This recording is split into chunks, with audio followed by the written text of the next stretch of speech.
श्री जगन्नाथ जी। कैसी महिमा! जगन्नाथ जी की ध्वजा में सूर्य और चंद्र दोनों विराजमान हैं। आप ध्वजा का दर्शन करोगे तो उसमें सूर्य का भी दर्शन है, चंद्र का भी दर्शन है।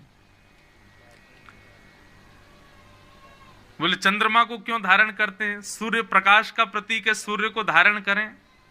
ठाकुर जी चंद्रमा को धारण करते हैं, तो इसका भी वैष्णव जन इतना सुंदर तर्क देते हैं।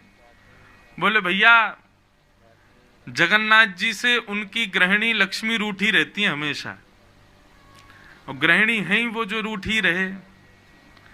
तो लक्ष्मी जी रूठी रहती हैं, तो हमारे जगन्नाथ जी कुछ ना कुछ प्रयत्न करके उनको मनाते रहते हैं, उनको रिझाते रहते हैं। अभी रथ यात्रा के प्रसंग में आप लोगों ने शायद सुना हो, जब रथ लौट करके वापस आता है गुंडीचा से, तो मुख्य जगन्नाथ मंदिर के कपाट बंद हो जाते हैं, और कपाट बंद होते नहीं है, लक्ष्मी जी कर देती हैं। और फिर लक्ष्मी जी का प्रतिनिधि करते हुए उनके पुजारी जी सब ऊपर से जगन्नाथ जी को रथ में देखते हैं। अच्छा, बलराम जी अंदर चले गए, सुभद्रा जी रह गई, जगन्नाथ जी अकेले बैठे रहते हैं रथ पर। लक्ष्मी जी रूठ गई, बोले तुम हमको लेकर के नहीं गए हैं, अपनी मौसी के घर गए, हमको छोड़ गए यहीं पे अकेले, और गए तो गए, लौट के आए हो तो हमारे लिए लेके क्या आए हो? बताओ, आप गए तो हमारे लिए क्या लाए? तो फिर जगन्नाथ जी रसगुल्ला का भोग दिखाते हैं नीचे से, आपके लिए रसगुल्ला लेकर के आए। बहुत सारे लोभ देते हैं, लक्ष्मी द्वार नहीं खुलती, जैसे ही रसगुल्ला दिखाते हैं जगन्नाथ जी, सोई द्वार खुल जाते हैं, लक्ष्मी प्रसन्न हो जाती।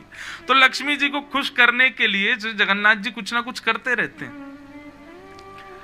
अब लक्ष्मी जी रूठी बैठी किसी बात से, जगन्नाथ जी ने मन बनाया क्या करें। तो जैसे समुद्र से उत्पन्ना है लक्ष्मी, वैसे समुद्र से उत्पन्न है चंद्रमा, माने भगवान के साले साहब हैं। दुनिया के लोग साले साहब को घर में बुलाते हैं, उनका प्रेम से खूब आदर सम्मान करते हैं, लेकिन ठाकुर जी ने तो अपने साले साहब को सिर पर ही बिठा रखा है। क्यों? ताकि लक्ष्मी नाराज नहीं होवे। और कभी नाराज होती भी है ना लक्ष्मी, तो ठाकुर जी यूं ही देखने लगते हैं, और जैसे ही ठाकुर जी ऊपर देखते हैं तो लक्ष्मी कहते ऊपर क्या देख रहे हो? बोले तुम देखो। अच्छा, अरे मेरा भैया बैठा है। नहीं, मैं तो ऐसे ही कह रही थी, आप नाराज मत होना। वो अपने भैया को जब देखती है कि ऊपर बैठे हैं तो नाराज कम होती है। इसलिए ठाकुर जी के ध्वजा पर एक विनोद भाव है। ये शास्त्रीय बात तो बहुत सारी होंगी। शास्त्रीय बात तो यही है कि भाई पूरे विश्व को निशा में प्रकाश चंद्रमा देता है और दिन में प्रकाश सूर्य देता है, वो दोनों भी जिनके अधीन हैं वो श्री जगन्नाथ। पर इसका एक विनोद भाव ये कहता है, ठाकुर जी ने लक्ष्मी जी को प्रसन्न करने के लिए अपने साले साहब को ऊपर बैठा रखा। देखो ऊपर देख लो, ज्यादा नाराज होंगी तो फिर उनको नेक फेंक देंगे नीचे उतार के हम, तो इसलिए लक्ष्मी थोड़ी शांत बैठी रहती है। तो ऐसे ये भाव भी संत जन सुनाते हैं। जगन्नाथ जी लक्ष्मी को प्रसन्न रखने के लिए ऐसे अपने ध्वजा पर चंद्रमा जी को विराजमान करते हैं। तो चर्चा चल रही थी रूप और स्वरूप। भगवान के स्वरूप बहुत सारे हैं। भक्त ने जिस भाव से ठाकुर जी को पुकारा, ठाकुर जी वैसे हो गए। अब आप स्वरूप की बात करेंगे ना, तो मैं हो सकता है 7 दिन केवल स्वरूपों पे ही बात करता रहूं। यहां पास में टोटा गोपीनाथ हैं, मैं कभी दर्शन करने नहीं गया हूं। अच्छा देखो, ये कितनी अच्छी बात, हमारे ग्रंथ और शास्त्रों का इतना बड़ा इतनी बड़ी कृपा है। आप भले शरीर से किसी स्थान का दर्शन करने मत जाओ, लेकिन उस स्थान के बारे में पढ़ भर लो, आपका मन उस स्थान का दर्शन कराएगा। कई बार कई लोग जगन्नाथपुरी नहीं गए, लेकिन कथा में जगन्नाथ जी की महिमा सुनते हैं तो उनको जगन्नाथ जी प्रत्यक्ष अनुभव हो जाते हैं। और फिर उसके बाद जब वो लोग आते हैं ना तीर्थ में, तो उनको यहाँ कमियां नहीं दिखाई देती, यहाँ ये कमी है या ये कमी, उनको सब अच्छा ही अच्छा दिखता। क्यों? क्योंकि पहले शास्त्रों के प्रमाण से उन्होंने सुन लिया है। बहुत सावधानी से सुनना है। तो पास में एक टोटा गोपीनाथ,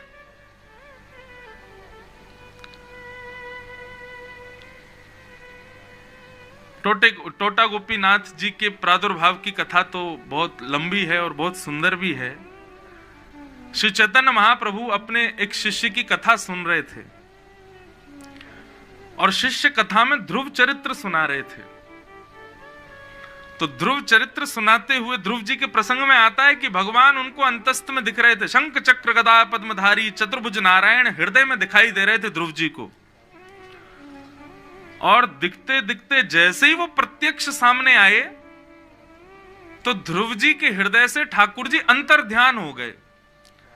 तो ध्रुव जी व्याकुल हो गए, हे नाथ आप कहां चले गए, हे मेरे नाथ आप मुझे छोड़ के कहां चले गए। व्यास जी इस विरह के भाव को प्रस्तुत कर रहे थे और यह विरह ऐसा हुआ कि चैतन्य महाप्रभु को कथा सुनते सुनते लगा कि ठाकुर जी उनसे दूर चले गए। तो चैतन्य महाप्रभु जिस स्थान पर बैठे थे, जिस जगह पर बैठे थे, उसी जगह को ऐसे खोजने लगे, खोदने लगे भाव में, हे नाथ आप कहां हो, हे नाथ आप कहां हो। वहां मिट्टी थी, घास थी, सबको उखाड़ने लगे। जब विरह से आतुर होकर के उस स्थान को ऐसा कुरेदा तो अंदर से गोपीनाथ भगवान प्रकट हो गए और वही गोपीनाथ जी श्री महाप्रभु जी ने अपने शिष्य जो कथा कर रहे थे उनको प्रदान किए। बोले लो आज से इनकी सेवा करना, तुम्हारी कथा से प्रकट हुए।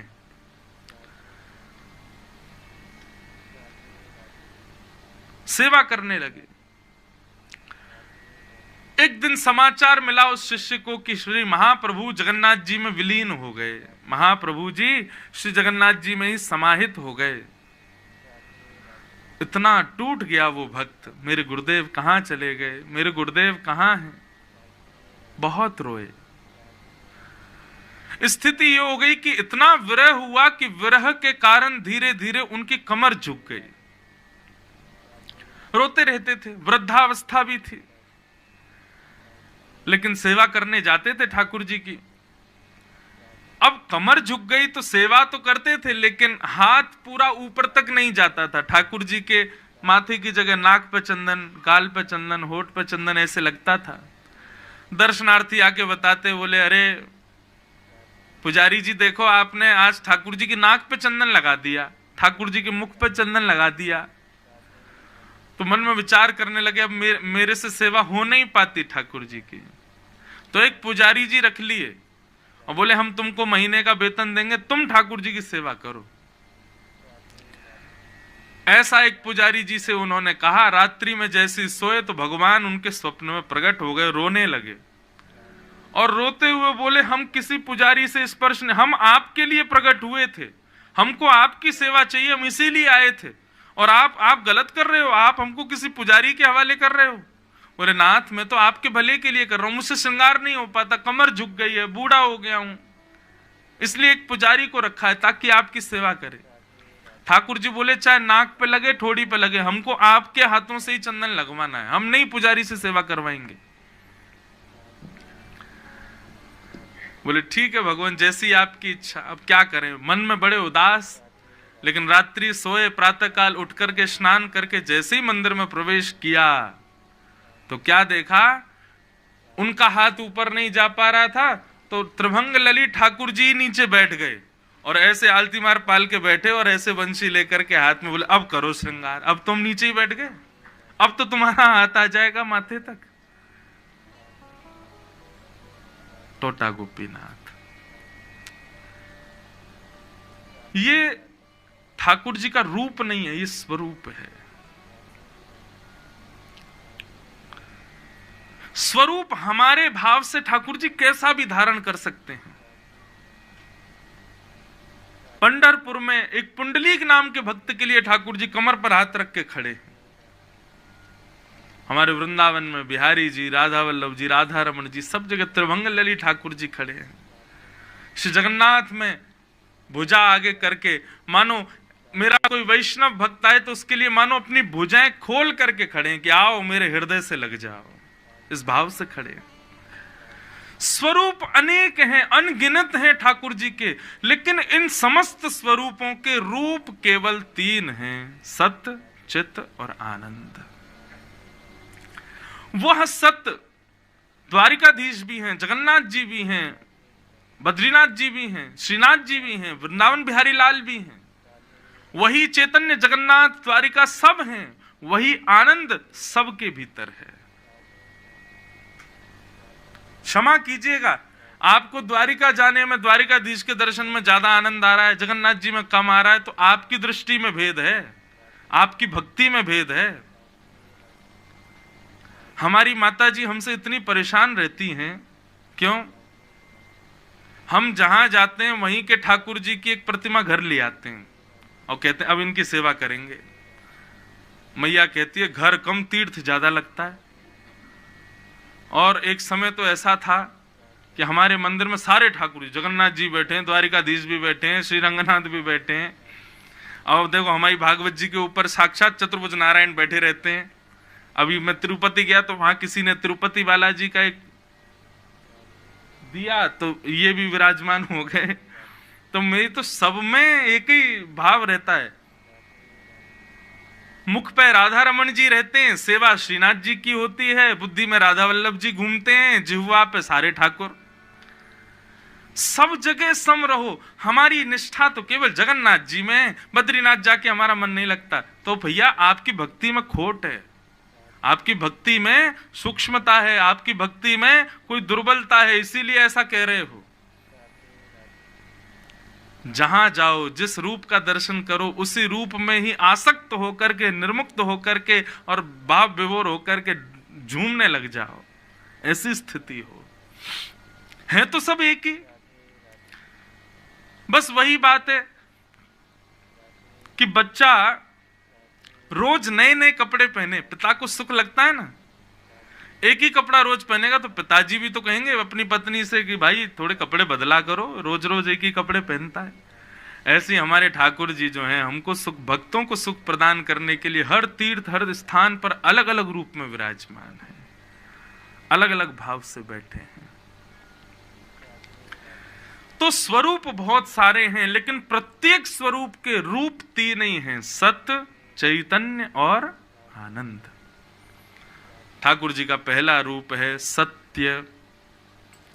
भगवान का नाम है सत्यात्मक। सत्यव्रतम सत्य परम त्रिसत्यम सत्यस्य योनिम निहितम च सत्ये सत्यस्य सत्यमृत सत्य नेत्रम सत्यात्मकम त्वाम शरणम प्रपन्नाः। ठाकुर जी का नाम है सत्यात्मक। जय हो। श्री जगन्नाथ महाप्रभु की, श्री राधा वल्लभ लाल की जय। पूज्य महाराज जी कृपा करके पधारे। हमने भी महाराज जी को वचन दिया आज आएंगे शाम को राधा वल्लभ मठ।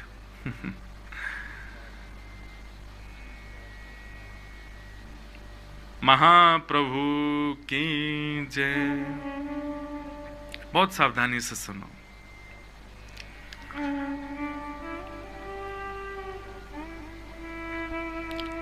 सत्यात्मक। ठाकुर जी सत्य स्वरूप हैं। क्यों? क्योंकि उनके सन्मुख जाने पर सत्य आप छुपा नहीं पाओगे। जगन्नाथ भगवान के सन्मुख जाकर के आप अपने सत्य को छुपा नहीं सकते। आप सबसे छुपा लोगे, लेकिन ठाकुर जी से नहीं छुपा सकते। मेरे सामने आप झूठ बोल जाओगे, अपने किसी रिश्तेदार के सामने झूठ बोल लोगे, लेकिन हमारे जीवन में कुछ लोग ऐसे होते हैं, उनके सामने हम चाह करके भी झूठ नहीं बोल सकते।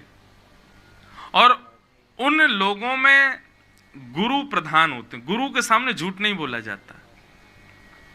कई बालक होते हैं, वो अपने माता पिता से झूठ नहीं बोल पाते।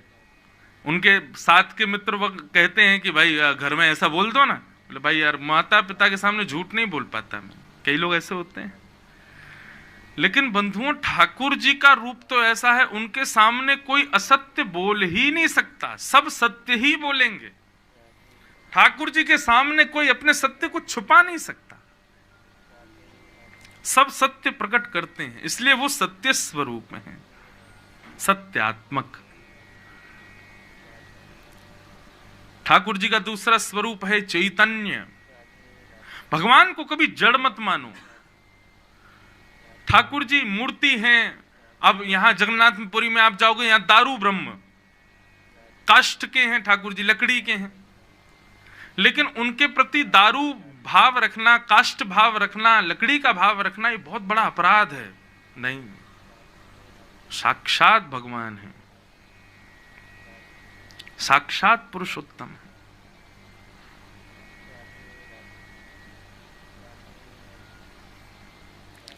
इसको पुरुषोत्तम क्षेत्र इसीलिए भी कहा जाता है क्योंकि यहां दारू के भीतर साक्षात जो जगत नियंता, जो जो जो जगदाधार हैं, जिनने पूरी सृष्टि बनाई है, वो निवास करते हैं उस दारू ब्रह्म में, साक्षात विराजमान है। इसलिए पुरुषोत्तम क्षेत्र कहा गया।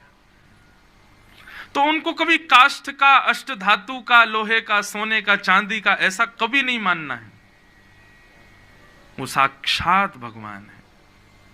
उनके प्रति चैतन्य भाव रखो, जड़त्व नहीं रखना है। ये भगवान का दूसरा रूप है। पहला सत्य, दूसरा चैतन्य और तीसरा आनंद। ठाकुर जी आनंद स्वरूप हैं।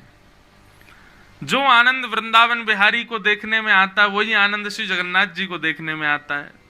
हम तो कहीं अन्य वृंदावन के अलावा कभी दर्शन करने जाते हैं तो हम तो ब्रजवासी ठाकुर जी से उसी भाव में बात करते हैं, वाह लाला यहां बैठो है, आनंदते हैं, ऐसे भुजान ने उठाए के बैठो है, बड़े बड़े हंडीन में भर के दाल भाती खातो रहे 24 घंटा, पेट ना खराब होवे तेरो। मां द्वारिकाधीश में, हाँ वाह भैया हमारे यहाँ तो गैया न चरावे, यहाँ राजा धीराज बन के बैठो है। बद्रीनाथ गए, बद्रीनाथ में तो तुम्हारा तपस्वी बन के बैठे हैं ठाकुर जी। हमने कही, मैंने लाल जी, मैंने कि जो वही तपस्या छचिया भर छाछ पे नाच नचायो। मैंने कि जो कन्हैया हमारे वृंदावन में गोपी के लाला मक्खन खाएगो? हाँ खाऊंगा। पहले बंदर की तरह खो खो करके दिखा। तो ठाकुर जी खो खो करते हैं, किस लोभ में? मक्खन मिलेगो खावे को। और मैंने कहा ये वही परमात्मा यहां पर तपस्या कर रहे हैं, वही परमात्मा यहां पर तप कर रहे हैं।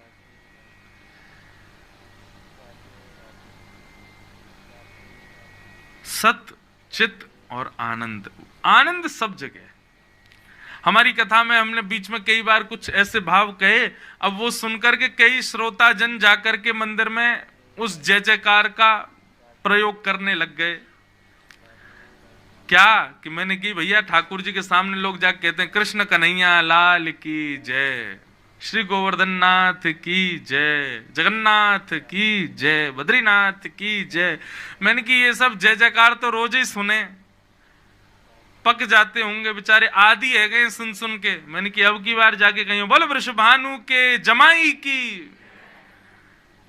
ठाकुर जी अगर चुपचाप बैठे भी होंगे तो भी एक बार को आंख तो खोले ही लेंगे, भैया कौन आया हो ये, वृषभानु के जमाई की जय। द्वारिका में जाकर के, अब द्वारिका के सब पुजारी वहां पर खूब स्नेह करते हैं, तो मैं जब जाता हूं तो द्वारिकाधीश में सब लोग जय जयकार करते हैं, हम वृषभानु के जमाई की जय। तो एक पुजारी जी आए, बोले चुप ऐसा मत बोलो। मैंने कहा क्यों नहीं बोले? बोले रुक्मणी आदि सब पटरानियां पीछे ही बैठी हैं, वो आपको तो कुछ नहीं कहेंगे, हमको छोड़ेंगे नहीं। बोले किसको ले आए हो?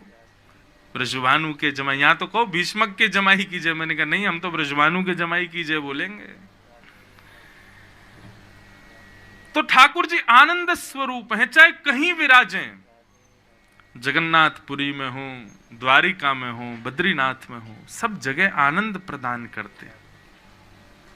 हमने तो चारों धामों में कथा की है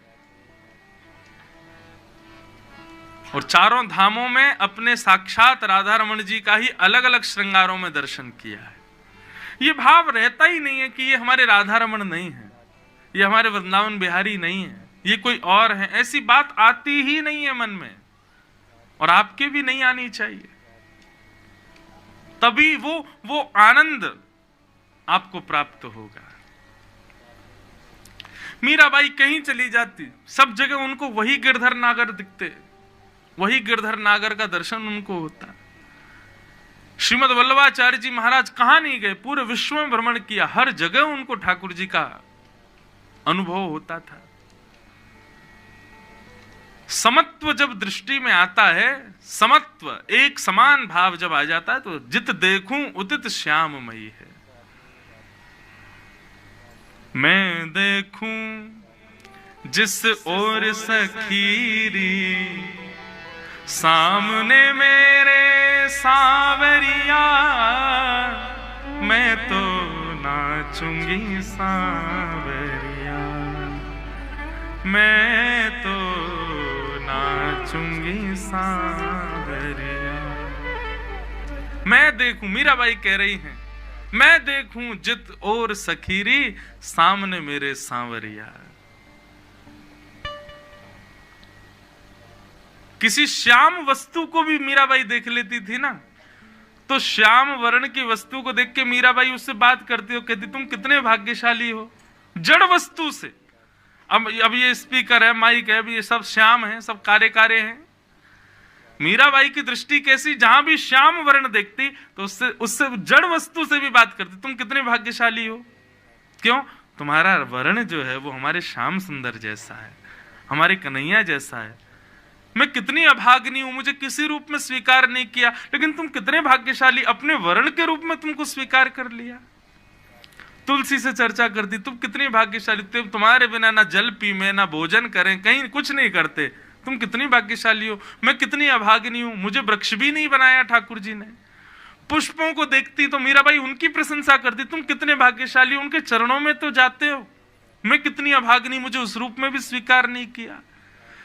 बहती हुई नदी को देखती, कहती तुम कितने भाग्यशाली हो, तुमसे स्नान करते हैं, मुझे तो उसमें भी स्वीकार। सबको श्रेष्ठ मानती, सब जगह कृष्ण संबंधी भाव रख करके मीराबाई सब में कृष्ण को देखती थी।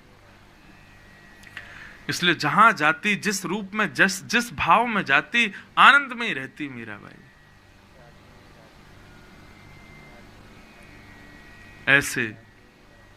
ऐसी दृष्टि हमारी हो, ऐसे भाव हमारे बने, हम जिसको देखें उसमें ये गुण देखें, ऐसे हमारे श्याम सुंदर करते होंगे, ऐसे जरूर हमारे लाला करते होंगे, ये भाव जरूर हमारे ठाकुर जी का होगा। एक बार मैं कहीं जा रहा था तो लोग बाग अमूमन क्या होता है, ऐसे प्रणाम करते हैं, चरण छूते हैं, मुझे स्वीकार कम है। एक बार मैं कहीं गया तो वहां का एक वैष्णव आया, वो आया आकर के बोला महाराज जी मुझे पांव नहीं छूने, आपके हाथ छू लूं। मैंने कहा छुओ। अच्छा देखो, मैंने कहा ठीक है लो हाथ छुओ। उसने हाथ पकड़े और वो ऐसे ऐसे दबाने लगे, ऐसे ऐसे दबावे। मैंने कहा क्या कर रहे हो? बोले दुनिया पांव दबाती, हम हाथ दबा रहे हैं। मैंने कहा क्यों? बोले आप इन हाथों से लाल जी को उठाते हो, आप इन हाथों से उनको माला पहनाते हो, आप इन हाथों से उनको भोग धराते हो, आप इन हाथों से उनकी आरती करते हो, उनको इत्र लगाते हो। ये हाथ कितने सौभाग्यशाली हैं आपके। और बार बार महाराज जी हाथ को लेवे, अपने गाल से लगावे, अपने हृदय से लगावे। और उसके भाव देख करके मेरा मन बिल्कुल नहीं किया कि मैं हाथ पीछे करूं। मैंने ले भैया और लगा ले। ऐसे भाव सबके हो जाएं तो कहां पहुंच जाएं हम लोग।